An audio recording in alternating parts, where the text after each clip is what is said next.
The siren blared behind me, cutting through the Texas heat like a knife, and I gripped the steering wheel tighter, my heart pounding as I pulled over on that dusty highway outside Dallas.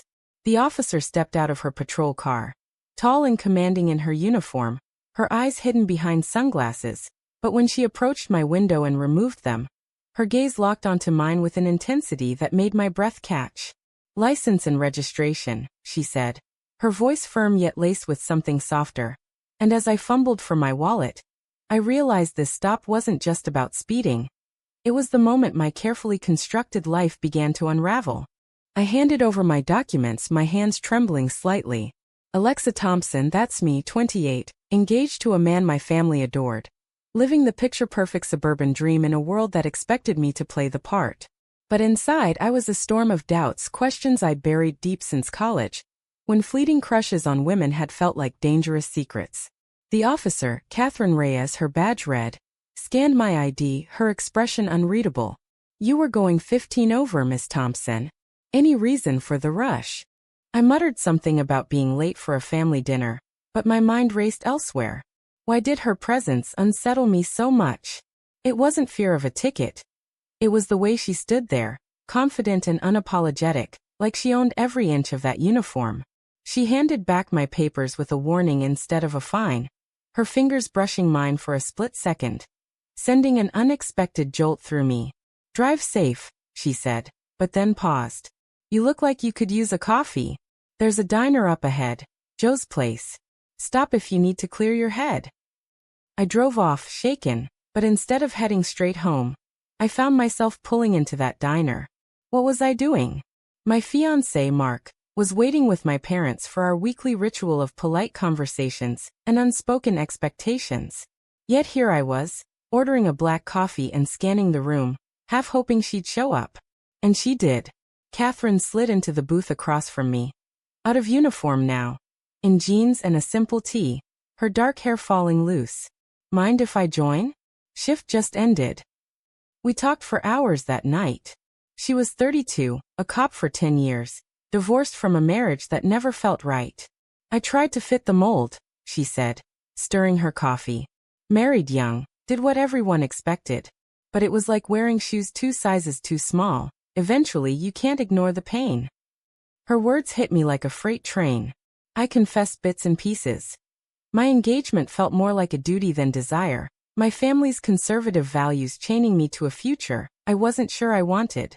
By the time we parted, she'd given me her number. "If you ever need to talk," she said.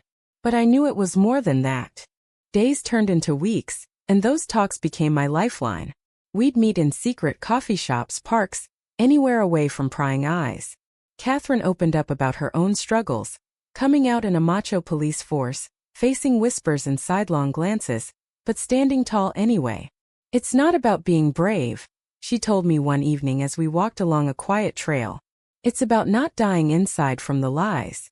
I envied her certainty. Me? I was terrified. My parents, pillars of our church community, would never understand. Mark was safe, predictable, the son-in-law they dreamed of. Leaving him meant shattering everything. But the pull toward Catherine grew stronger. One night, after a fight with Mark over something trivial, I drove to her apartment. She let me in without a word, and we sat on her couch, the air thick with unspoken tension.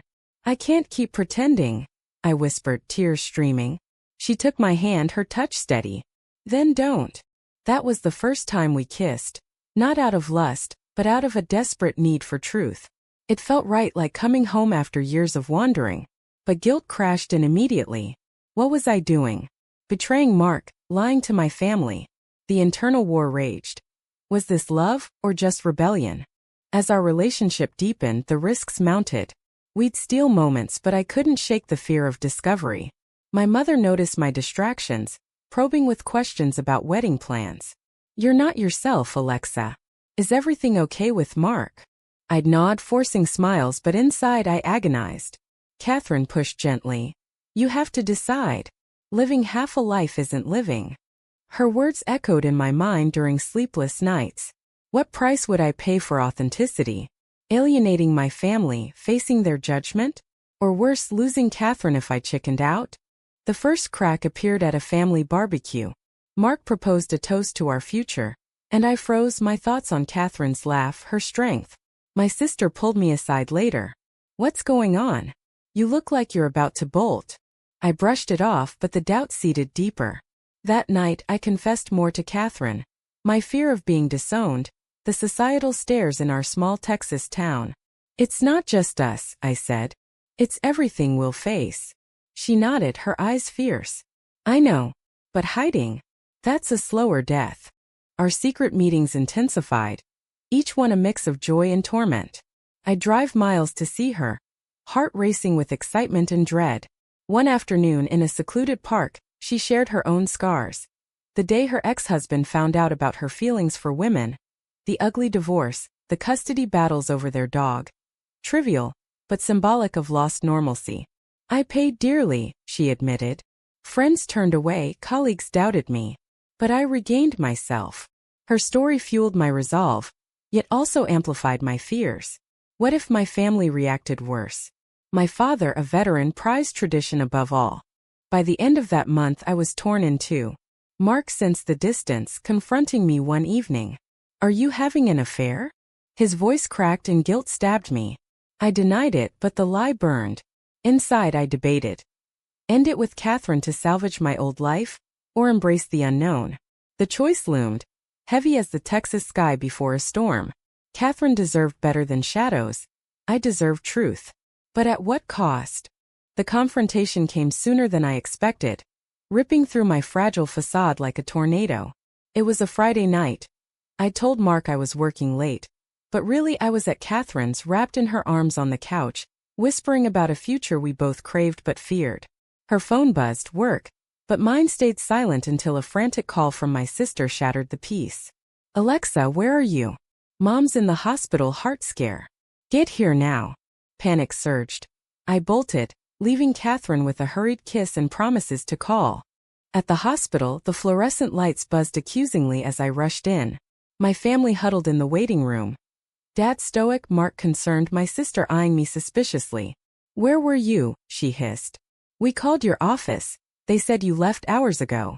I stammered about traffic, but her gaze pierced. Mom was stable, a false alarm from stress, but the incident amplified my guilt. How could I be elsewhere when they needed me? That night, as I sat by Mom's bed, her hand in mine, she murmured, "Family first, Alexa. Always." Her words twisted the knife deeper. Back home, Mark waited, his face etched with worry that quickly turned to anger. "This isn't the first time you've disappeared. What's going on?" I collapsed onto the couch, tears flowing. The truth clawed at me, but I held back, mumbling about work stress. He didn't buy it, storming out for a drive. Alone, I called Catherine, my voice breaking. "I can't do this anymore. It's tearing me apart." She listened, then said softly, "Then choose. But remember, choosing them means denying us." Her words haunted me through the night. Was love worth this pain? The next day, I met Catherine at our spot, a quiet cafe on the outskirts. She looked exhausted, shadows under her eyes from a tough shift. "Last night, a domestic call," she shared. "Wife hiding her sexuality, husband found out, turned violent. Reminded me why we fight." Her story hit home, mirroring my fears. I confessed my hospital lie, the mounting pressure. My family would never accept this. Us. She reached across the table. Mine didn't at first. Dad disowned me for a year. But time heals, Alexa. Hiding doesn't. But doubt festered. That week, I attended church with my parents, the pastor's sermon on traditional marriage feeling like a personal attack. "God designed us for specific roles," he boomed. I shifted uncomfortably, imagining their horror if they knew. Afterward, Dad clapped me on the back. "Proud of you and Mark. Real American values." His approval, once comforting, now suffocated. Inside, I screamed, "What about my values? My heart?" Catherine and I stole another evening, driving aimlessly under the stars. She opened up more. Her coming out to the force, the backlash, demotions whispered, partners wary. I lost promotions, friends, but I gained respect from those who matter. Her resilience inspired, yet terrified. "What if I can't handle that?" I asked. She stopped the car, turning to me. "You can. But only if you want to." That night our connection deepened, but so did the stakes. A text from Mark popped up. "We need to talk." The talk exploded into our first real fight. "You're distant, secretive," he accused. "If there's someone else, just say it." I hesitated, the words stuck. "It's not that simple." He pressed, and in a moment of weakness I admitted, "I'm confused about us." Hurt flashed in his eyes. "Confused? We're engaged." He left angry and I crumpled, calling Catherine. I hurt him. "This is wrong." She sighed. "Hurting him now is kinder than a lifetime of lies." But was it? The moral tangle consumed me. Loyalty to promises made? Or to my authentic self? Pressure built from all sides. My boss noticed my distraction at work, hinting at performance issues. "Get it together, Alexa." Friends asked about wedding details, their excitement a stark contrast to my turmoil. One night alone I journaled my thoughts. Why does society demand conformity? Why can't love just be love? But answers eluded. Catherine suggested therapy, but I resisted, too risky in our town. Then came the betrayal that shifted everything. I confided in my sister, swearing her to secrecy. "I'm in love with a woman." Her face paled. "Alexa, no. Think of Mom and Dad, they'd be devastated." I begged for understanding, but days later she told Mark, claiming it was for my own good. He confronted me furiously. "A woman? Is this some phase?" The pain in his voice mirrored my own. "It's real," I whispered. He stormed out, threatening to tell my parents. Panic set in. Catherine was my anchor that night. "We'll face it together," she promised as I sobbed in her arms. But inside I questioned. Was this worth the destruction? My family's unity, Mark's heart, shattered for my happiness? The ethical dilemma gnawed. Selfishness or self-preservation? As dawn broke, I realized the storm was just beginning. Mark's ultimatum hit like a gut punch the next morning. "End it, or I'm telling your parents everything." His eyes were red-rimmed, betrayal etched deep.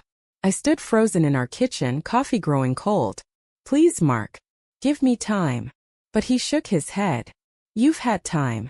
This ends now." He left for work, slamming the door, leaving me in silence broken only by my racing thoughts. How had it come to this? A simple traffic stop spiraling into chaos. I called Catherine immediately, her voice steady amid my hysteria. "Breathe, Alexa. We'll figure this out." We met at a motel outside town, neutral ground, to plot our next moves. She laid it out logically. Come out on your terms or let him control the narrative. But fear paralyzed me. "They'll hate me." She held my face. "They might. But hating yourself is worse." Her words resonated, yet the cost loomed. Disinheritance? Shunning? In our conservative circle it wasn't unheard of. That afternoon I drove to my parents' house, heart hammering. Not to confess yet, but to gauge. Over lunch, Mom chatted about wedding venues, Dad about grandkids.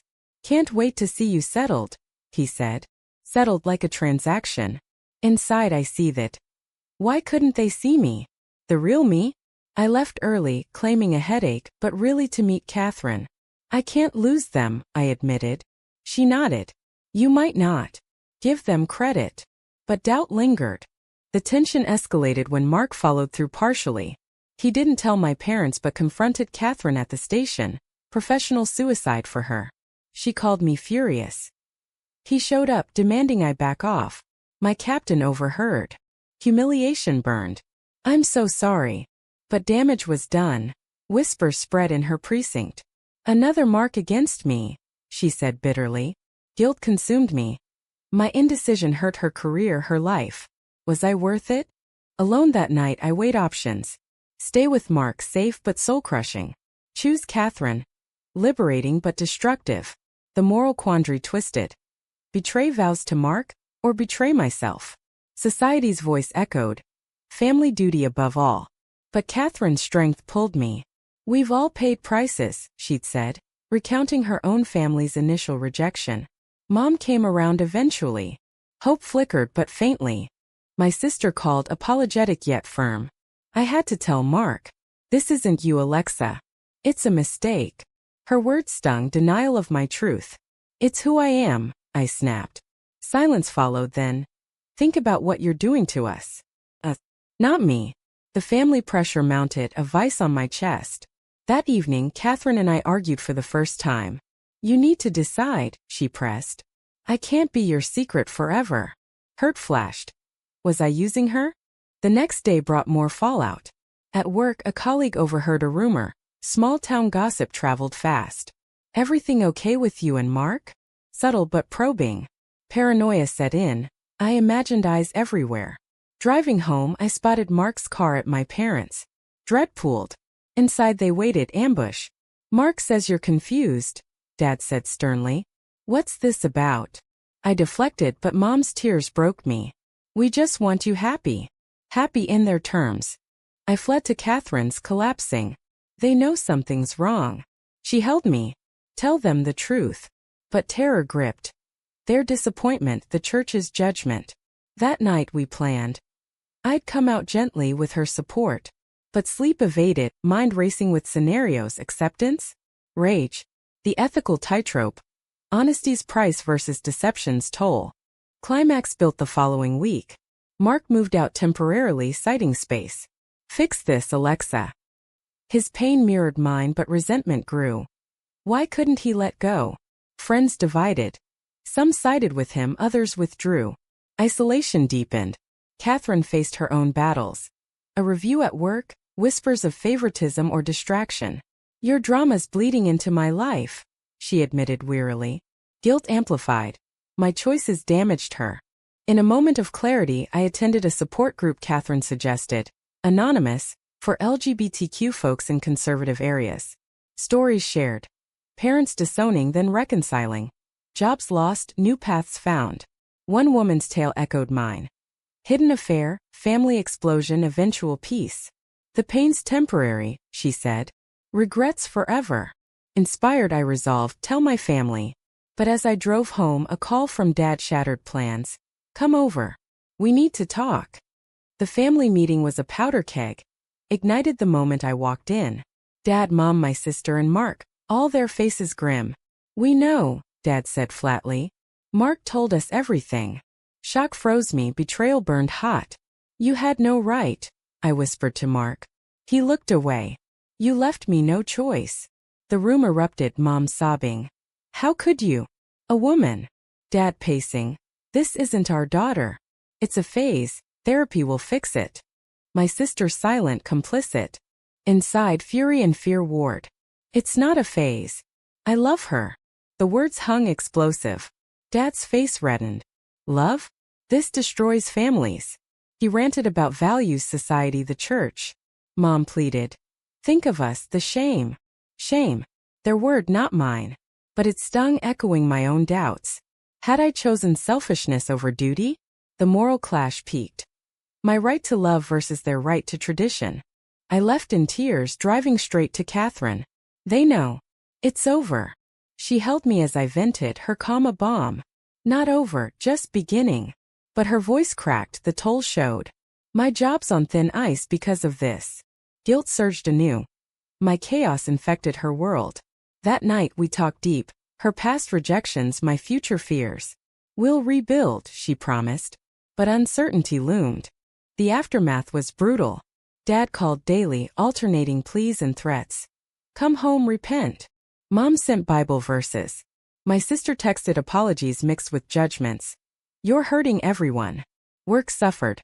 Focus gone, errors mounted. A demotion loomed. Friends ghosted, whispers followed. Isolation's weight crushed. Was authenticity worth this exile? Catherine bore her own burdens. A colleague outed her further at work, leading to a formal inquiry. They questioned my judgment, she confided bitterly. Because of us. I apologized profusely, but damage lingered. Our relationship strained under pressure. Arguments flared over next steps. We need to go public, she urged. Hiding feeds their power. But fear held me. More backlash? Violence? In Texas, hate wasn't abstract. A turning point came via an unexpected ally, my aunt, estranged from Dad for years over her own sins. She called. I heard. Stand your ground, kid. I regret not doing it sooner. Her words bolstered. Not all family condemned. Inspired, I met Mom alone at a cafe. I didn't choose this, I said. But denying it kills me. Tears flowed. She listened, really listened. I don't understand, but I love you. A crack in the wall, hope. But Dad remained unyielding, cutting financial ties. Until you come to your senses. The practical hit hard. Bills piled, savings dwindled. Mark filed to end the engagement formally, his parting shot. You ruined us. Pain stabbed. I'd hurt him deeply. Inside I questioned. Was my happiness built on others' suffering? The ethical debate raged. Personal truth versus collective harm. Catherine and I leaned on each other, attending more support meetings. Stories of resilience fortified us. One night she proposed. Move in with me. Start fresh. Tempting but terrifying, full commitment amid chaos. What if it fails? I asked. What if it doesn't? Her optimism clashed with my pessimism, sparking tension. You're still half in, she accused. Guilty as charged. The crisis peaked when Dad showed up at Catherine's door unannounced. Leave my daughter alone, he demanded. She stood firm. She chooses her path. He turned to me. Come home or you're dead to us. Ultimatum delivered, he left. Devastated, I collapsed. I can't lose them. Catherine's eyes welled. But you can't lose yourself. The choice crystallized. Family or love? Both ideally, but reality demanded sacrifice. In the quiet aftermath I reflected. The pullover that started it all. A chance encounter unveiling buried truths. Now prices paid. Broken engagement, strained career, fractured family. But glimmers of awakening emerged. Mom's tentative outreach, my aunt's support. Perhaps time would mend. As Catherine and I held each other, resolve built. Fight for us for truth. But the road ahead promised more trials. Rebuilding began in fragments, each piece hard-won amid ongoing storms. I moved in with Catherine, our small apartment a sanctuary of sorts, though shadows of doubt lingered. Work stabilized after a frank talk with my boss. Personal issues, but I'm committed. She nodded, granting grace. But family rifts deepened. Dad's silence stretched weeks, a void aching. Mom called sporadically, her voice torn. I miss you, but your father. Incomplete sentences, unspoken pleas. Catherine faced her inquiry at work, emerging cleared but scarred. They warned me, keep personal life private. Bitterness tinged her words. I'd cost her professionally. We'll get through, I assured, but inside guilt festered. My indecision prolonged the pain. We argued more over money, plans, the future. Are you all in? She'd ask. Yes, I'd affirm, but hesitation betrayed me. The internal conflict persisted. Had I chosen correctly? Society's backlash hit subtly at first. Stares in stores, whispers from old friends. Then overtly, a church flyer in the mail decrying sinful lifestyles. Anger flared. Why couldn't we just live? Catherine shrugged it off, her cop toughness shining. We've faced worse. Her stories of on-duty prejudice, slurs, isolation humbled me. This is the price of visibility. I admired her, yet envied her armor. Mine felt paper-thin. A breakthrough came via my sister. She visited unannounced, eyes puffy. I was wrong to tell Mark. Seeing you happy. It's real, isn't it? Tears shared, bridges mended tentatively. Dad's struggling, she admitted. Give him time. Hope surged. Not total loss. That night, Catherine and I celebrated small dinner, talks of dreams. A life together, she said. But realism tempered. With battles ahead. Mark reached out months later, closure seeking. We met at a neutral park. I loved you, he said. But I see now, it wasn't mutual. Pain lingered, but understanding dawned. Be happy, Alexa. His words freed something. Guilt eased slightly. Yet the ethical weight remained. I'd inflicted wounds for my gain. Justified? Debatable. As seasons shifted, Dad's stance softened minutely. A birthday card arrived. No sermon, just love, Dad. Progress? Perhaps. Mom visited, awkward but warm. Tell me about her, she ventured. I did cautiously. Catherine's charm won points. She's strong like you, Mom. Laughter broke ice, healing began. But full acceptance. Elusive. Catherine and I grew closer, our bond forged in fire. We volunteered at LGBTQ events, giving back. Paying it forward, she called it. Stories heard mirrored ours. Families torn then reunited. Loves lost found. Inspiration fueled resilience. Yet challenges persisted. Job biases, societal snubs. Worth it? I'd ponder nightly. Yes. The answer came stronger each time. The ultimate test arrived at a family reunion. Dad invited me solo. Not ready for her. Hurt stab, but I went hoping. Conversations tiptoed around truths, tensions simmering. Then over dinner, Dad asked quietly, "Are you happy?" "Yes," I replied honestly. Silence then. That's something. Not endorsement but acknowledgement. A step. Back with Catherine, I shared. Progress. She smiled. Told you. Our life stabilized. Careers mended. Friends filtered to true ones. But scars remained, reminders of costs paid. Betrayals forgiven, not forgotten. Awakenings bittersweet. In the end, love prevailed, but at what price? Families mended partially, selves reclaimed fully. Yet questions linger in the quiet moments. Was the pain necessary for growth? Or could different choices have spared the hurt? Was it right to prioritize personal truth over family harmony, even if it meant temporary destruction?